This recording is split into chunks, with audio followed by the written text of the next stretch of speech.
welcome to the Moose Club.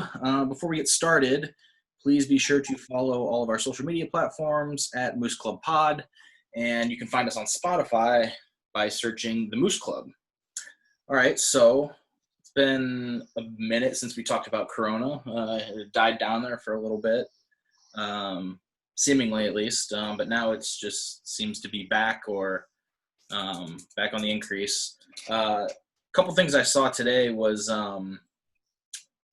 the new forecast for I think it was by either beginning or end of October. The forecast is 180,000 deaths, which is a lot of people. I think we're at close to 120 now, if I'm not mistaken. And with that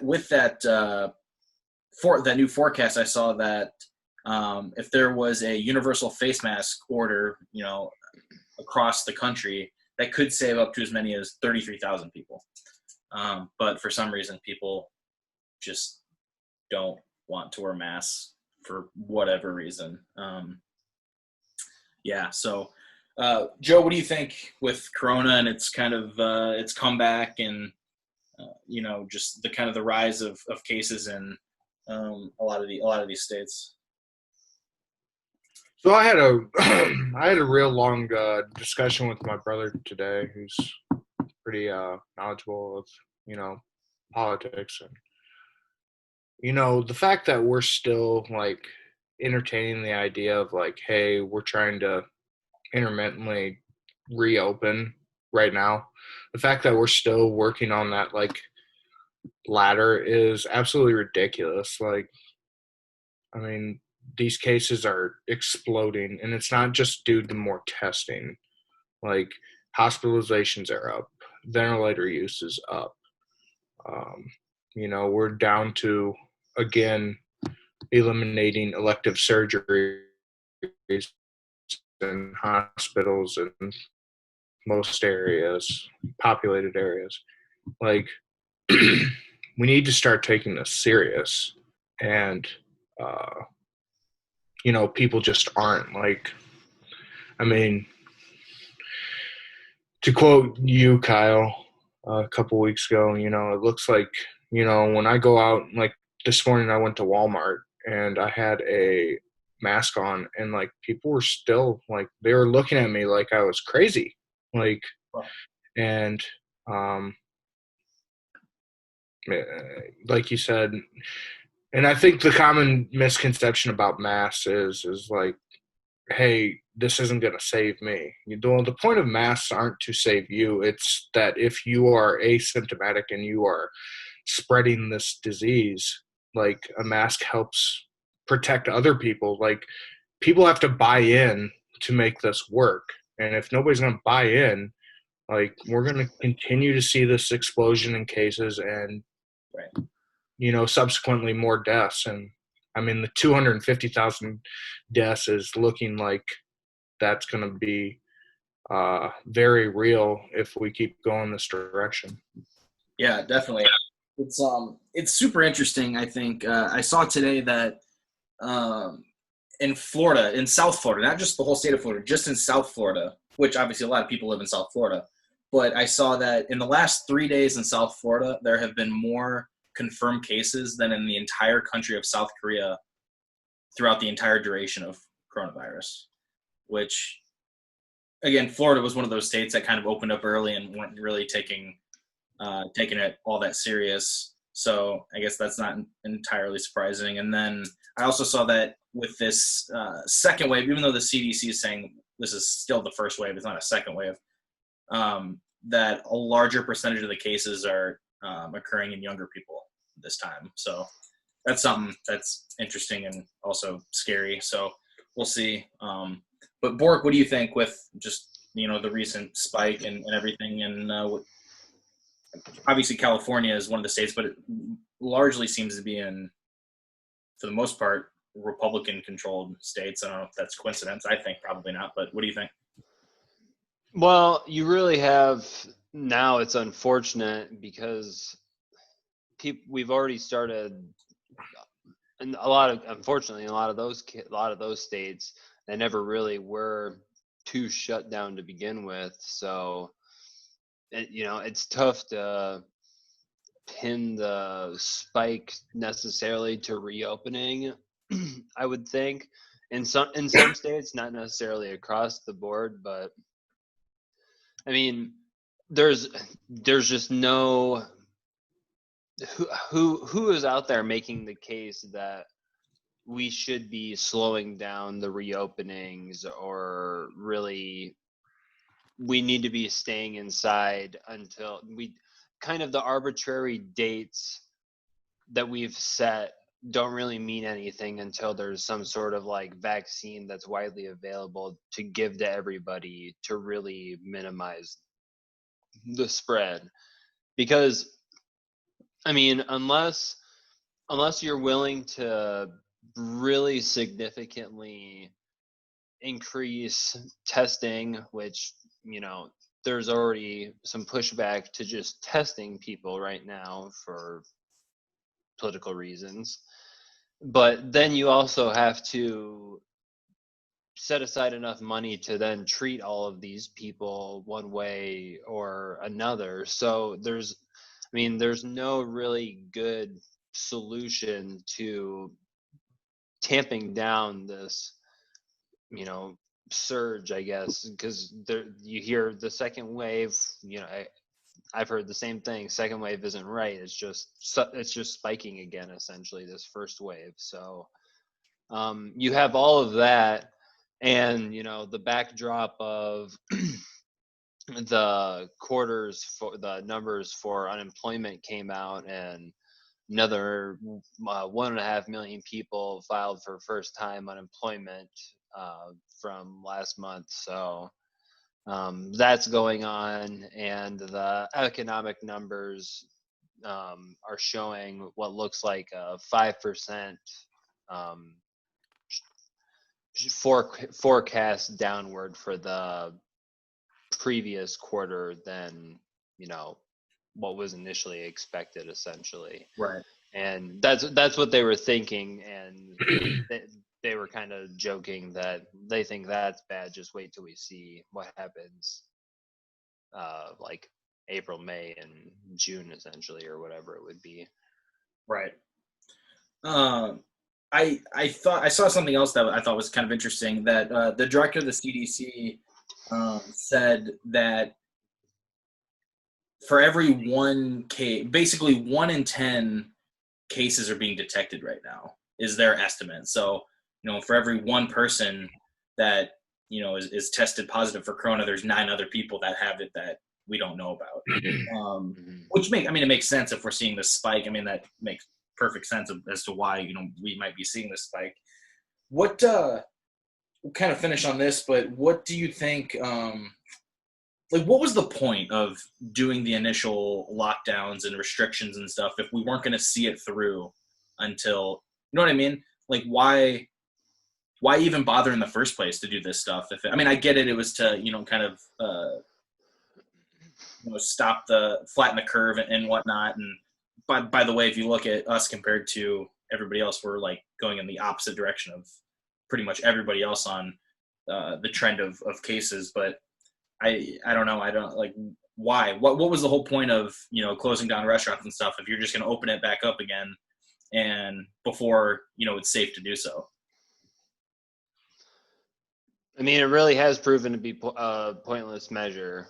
I mean, there were signs that the U.S. economy was heading towards recession before COVID. So, I mean, that's it's tough to necessarily blame the entire economic recession on COVID, and it just happened to be a convenient, I don't know, stumbling block for it, I guess.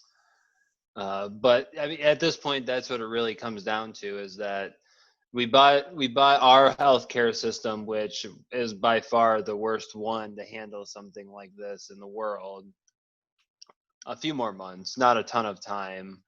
And we still had refrigerator trucks in New York for dead bodies, and Right.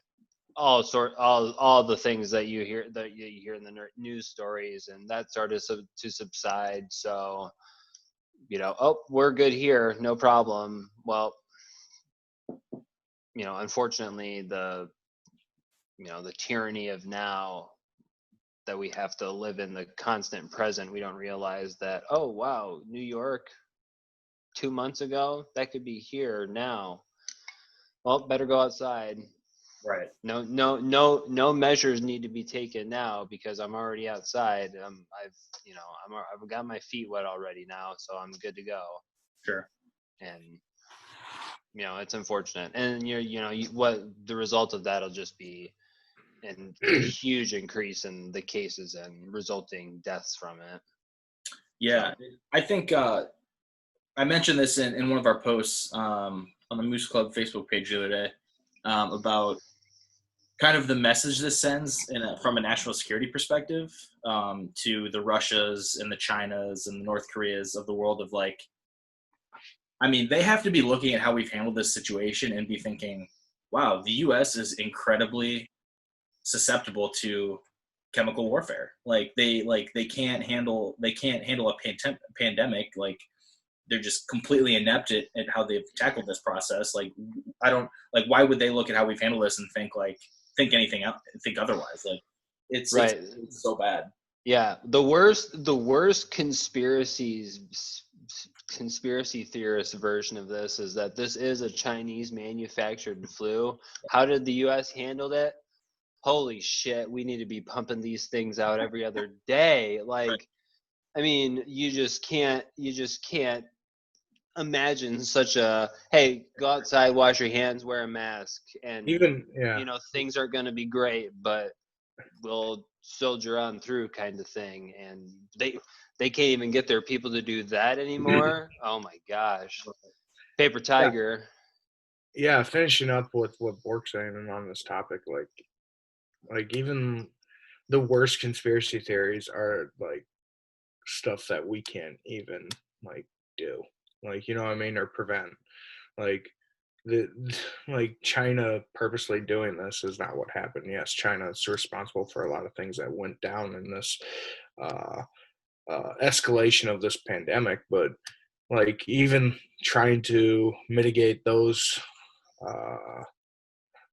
issues, like we have failed unanimously, like not even close, not even arguable. Like, but to answer your question originally, Kyle, about why we shut down in the first place and why we reopened without, much happening or getting accomplished, don't get confused. This was purely political.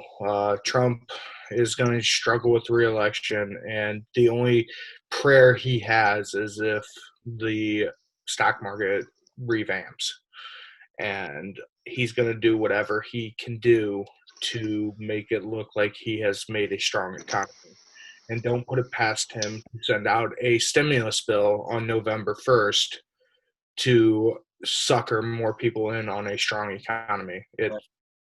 This is purely political, so it has nothing to do with the coronavirus. He opened and he pushed, and his party pushed to open back up because they know they have no shot of winning re-election with a bad economy. And that's not saying any of us are rooting for a bad economy, but right now is not the right time to be reopening or thinking about reopening. We have to get this under control. And the biggest failure is the best time to get a pandemic under control is when it's small.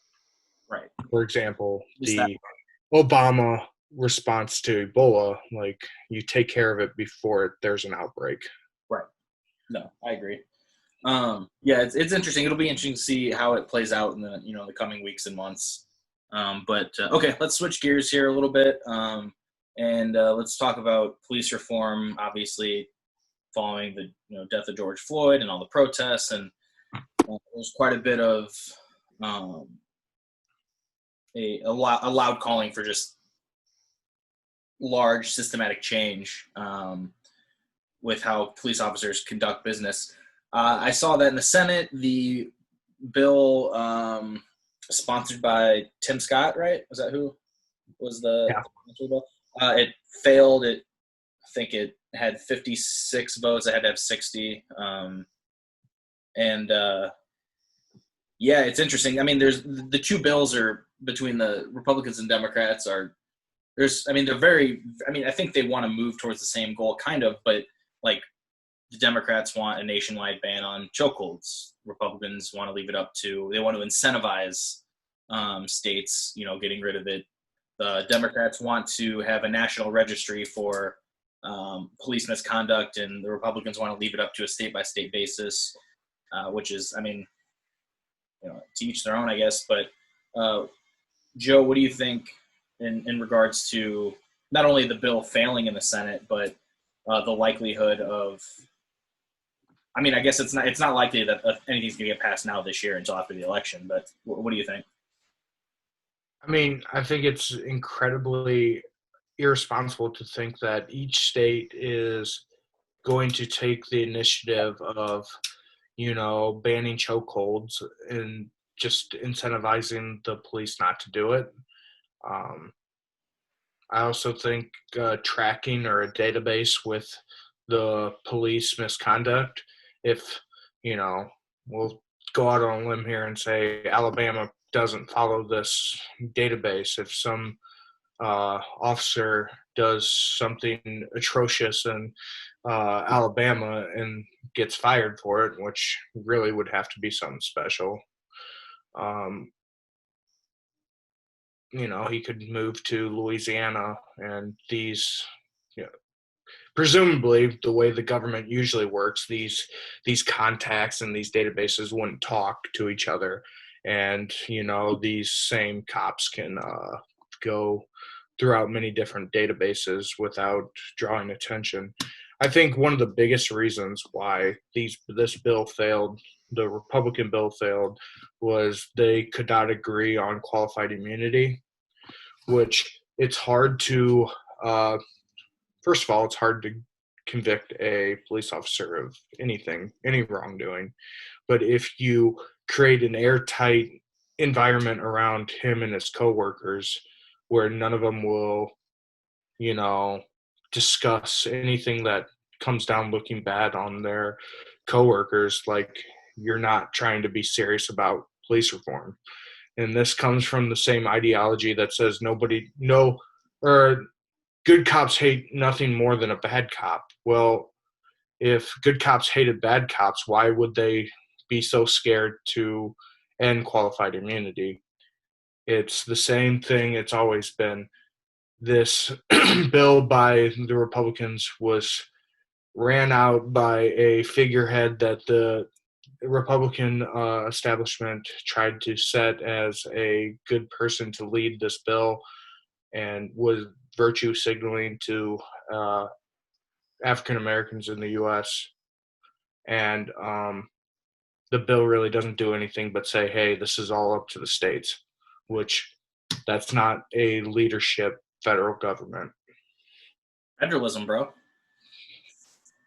But if you're going to do a bill that's supposed to help, it's a systemic issue. To help with, policing, you can't just say, hey, I'm going to leave it up to the states. Right. Like, if you're going to come up with a bill that's supposed to change something, do some change instead of just passing the buck. Right. I think it's common sense that if there's this nationwide systemic problem, it probably needs a nationwide solution and not just left up to each individual state. Bork, what do you think, just in regards to, police reform in general and the bill and the likelihood of any meaningful change actually getting passed in Congress? And I think the fact that it is taking place during an election year pretty much dooms any prospects that this bill has. It could be, from the looks, my general thoughts from what I'm looking at it, or kind of what people are saying about it, is that, it's probably won't go far enough for most people, but seems to ban at least some of the bare minimum things. No knock searches, those are banned as well in the Democrats' House bill, at least, which House bill is dead on arrival in the Senate already, which has already been explicitly said. So you already have just, we're not hearing what your bill has to say just right off the bat. So if this was taking place in a non-election year, do I think that increases the bill's chance at all? Not really, but I think it just extra dooms the fact that it also takes place in an election year. So, I mean, I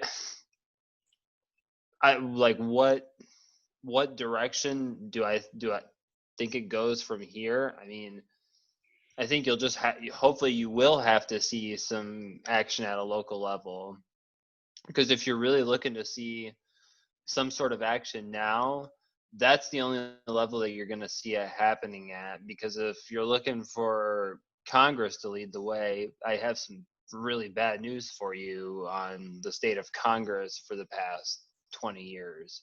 Right. If the Democrats take the Senate and the White House in November, do you think that really increases the likelihood? I mean, you're still going to have to probably have 60 votes in the Senate to have anything passed anyway. So, yeah, I mean that's what it comes down to. Unless the Democrats get rid of I guess they would just need 51. Really, they would just need 51 probably for that. Just get rid of the filibuster then at that point to do anything they want. Fair. Yeah, it's sad. But that's another conversation if you just want to get rid of the filibuster, which I think that if the Democrats do take back the Senate, they have to do. But this is once again, any issue we've talked about on these podcasts, this really gets back to a discussion about leadership. And if we had a person that was in the role of president that could provide leadership and find ways to make deals on this, we wouldn't have a problem. And the great deal maker that we have as a president has not made a deal on anything. Yeah, anything. There's no deal to be made with Mitch McConnell, though. But literally, all that's saying is, hey, we're passing the buck to the states.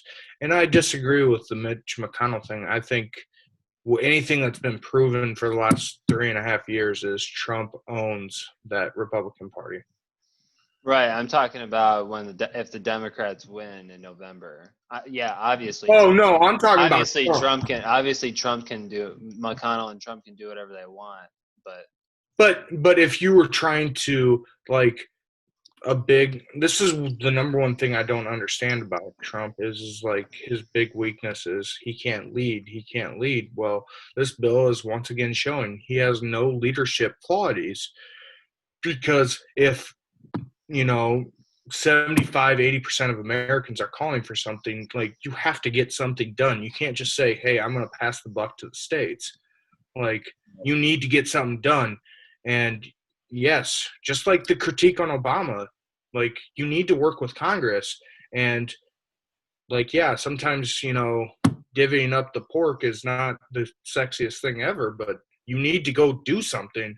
If they found a bill here that makes everybody happy, like, Trump would get a huge kick from it. But he is absolutely incapable of being a leader. Right. Like, as Mark Cuban was on Hannity recently, and he made the comment that Trump doesn't want to run a country; he wants to run a campaign, and that's essentially what his entire first term has been. It's just been one huge campaign, patting himself on the back, and it's so I don't know. It's But even still with that, you have the traditional party standoff. So Trump can be completely removed from this situation, and it wouldn't matter, because you still have the split house with Democrats in control of the House of Representatives and then Republicans in control of the Senate, and they both have a version of a bill, and neither of them want to hear are taking votes on the other side's bill. And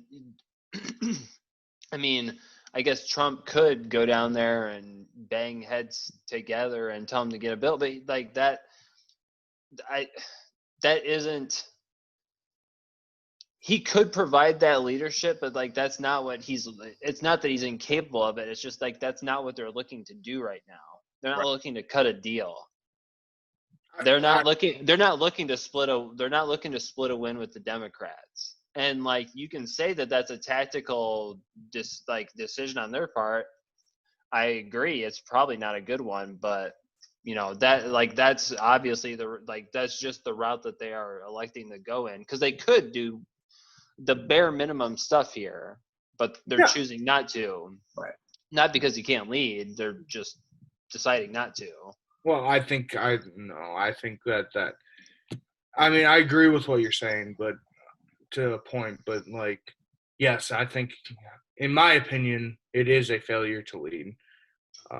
You can go and bash heads and try to get your base as wound up as possible, but he could definitely benefit more from finding a mutual agreement on this, which I'm not saying that's what they want to do, but if a leader was going to be a leader, he has the opportunity, and he is failing. The whole point is to try and help navigate, these types of issues and stuff. But okay. Yeah, I think we're arguing two different things, in my opinion. Bork is arguing what they want to do. I'm arguing what they should do. Yeah, I guess. I don't know. All right, let's talk about our quotes of the week here. I think there's some pretty good ones. Anybody have one in particular they want to shout out first? If not, I can go. I'll go ahead and go because mine's a little dated, but it played into Trump's rally in Tulsa last Saturday. It was his campaign manager, Brad Parscale, who, leading up to the rally, said he was claiming that 800,000 people had registered for tickets. The venue only holds 20,000, but 800,000 people. I think it even escalated up to 1 million after this. But the demand was so high. The interest was, through the roof for people who wanted to attend this thing. And then they couldn't fill the arena. Of course, they said it was because entrants were blocked and stuff. But, I mean, for everything I've seen, in terms of police reports and all that, is like the protesters were pretty peaceful, and it wasn't like they were preventing anybody from attending. I mean, they had to tear down the outside stage where the overflow crowd was supposed to be because there wasn't an overflow crowd. So, yeah, that's my quote. I got a kick out of that. 800,000 people, and not even 20,000 people showed up. Wait, you mean the Trump supporters were scared away by Antifa? No way. By the way, I refuse to believe that. I have on good authority that any Trump supporter would beat the living shit out of anybody in Antifa. So that is, I know for a fact, what didn't keep them out. So it had to be something else. Keeping them out of that arena. I don't know what it was. By the way, just for context, from 3 kids from the Quad City area, his attendance was 6,200 people. Wouldn't even sell out the Mark or the Tax Slayer Center, whatever the hell they call it now. Mm-hmm. It's the Mark. That's funny. I saw George Conway had a couple of tweets where he was like, "I've been to like the AA equivalent of minor league hockey and seen more people at a game than for this rally." I was gonna say, are we talking about like selling out Alliant Energy or whatever the River Bandit Stadium? Modern Woodland, yeah. Modern Woodland, like the Mark, no, smaller. Like, what are we comparing? Oh, I think the Mark probably has a bigger seating area than John O'Donnell. That's what I'm talking about. So maybe, hey, is a minor league baseball stadium worth? They could have pulled out a modestly sized high school graduation. Yeah, there you go. Yeah, no, seriously. Moline High School used to graduate or have graduation in Wharton Fieldhouse. I guarantee you there's been more people at a graduation for Moline High School than 6,200 people. I guarantee it. All right. Who wants to go next? Anybody? Bueller? I can go. Go ahead. Mine came during an interview I was listening to on NPR. It was just a random gem. They were talking to I can't remember. It was around like 10 a.m. and they have kind of a political discussion around there, and they had a couple legal guys on talking about the DOJ under the Trump administration. And near the end of it, they kind of, between the two of you, how do you think history is going to view the DOJ under William Barr? And the guy, I can't remember what his name was, but he worked in the White House counsel's office, and he essentially was like, and he was pretty much like, I think when we get some distance between us and the current moment, everything is just hyper politicized right now. But given what William Barr's view on the executive branch is, we'll see history forgive most of everything that he gets criticized for now. And which was so funny because the immediate follow question was, but you do see the discrepancies in like the sentencing between Flynn and I can't remember the other one right now. The Manafort, Flynn Manafort, the sentencing discrepancies in those two. He's like, well, if you would have looked at the cases during the Obama administration, you would see that there were some major issues with them. So it's completely understandable. So he proceeds to say that history will forgive him because he lives in a hyper-partisan moment. But he criticizes the previous DOJ for hyper-partisan reasons, which is just, you can't even, the whiplash on that you get is neck-breaking. But just an interview on NPR with that guy. Joe, what do you got? Just like you said, Kyle, a couple weeks ago, Trump's just a crazy person. He's just crazy. Our president is a crazy person. So when in Phoenix, he was talking about COVID, used the word Kung flu again, and he says, this disease has so many names. COVID, COVID-19, COVID. I said, what does 19, COVID-19? Some people can't even explain what 19 means. It's the virus, didn't you know? Mm-hmm. For somebody that's such a great leader and, just overall great, you think a pandemic that's been going on for 5 months, he would know what 19 means in COVID-19, because without leading any of you on, I bet all three of us in the Moose Club can tell you what 19 means in COVID-19. But Trump's a crazy person. Especially Trump making the claim that earlier on in this pandemic, making the claim that the scientists were impressed and amazed at his just natural ability to grasp, the scientific details of the virus. And well, everybody's favorite person, Kellyanne Conway, said one time, "This isn't COVID-1, it's COVID-19. We know what we're doing." And a sense of saying there's been 18 subsequent right instances of COVID, and not saying that, hey, 19 stands for the year that they discovered this disease. But Trump's just crazy. He's my favorite part of that quote is how you pointed out how you said there's so many names: COVID, COVID-19, COVID. Like, no, he's a crazy person, man. I mean, he just is. Dude, that's a ton. He doesn't live in reality. It's awesome. No, in a way, I'm kind of jealous of him. Like, it's it's got to be a great way to live your life. Like, Mhm. Like, can you imagine being that stupid and winning the presidency of the United States? Like, just showing up into the Oval Office and being like, the problem "Holy is crap, what do I do here?" the problem is he doesn't see it that way.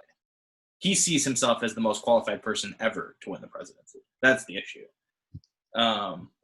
Yeah, he can sell his name, that NBC stock to the moon after his failed casino businesses. I mean, come on, man. I mean, Wait for his show on Fox News. after his presidency.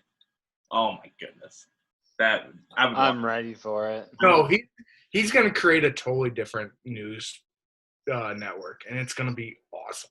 Like, Maybe. I've wondered in the last couple of months what we're going to talk about, like in this like quote of the week, like, you know, part of this episode when Trump goes out of office, and I'm just going to follow Trump. Like, he's going to be around. He's going to be amazing. And whenever, you know, he goes away, you've got his two stupid-ass sons to follow up on great content. So, well, Biden will provide some good content too. Don't worry. oh, no, come on. Don't put Biden on that level. No, he inevitably will. But His two stupid sons are going to follow.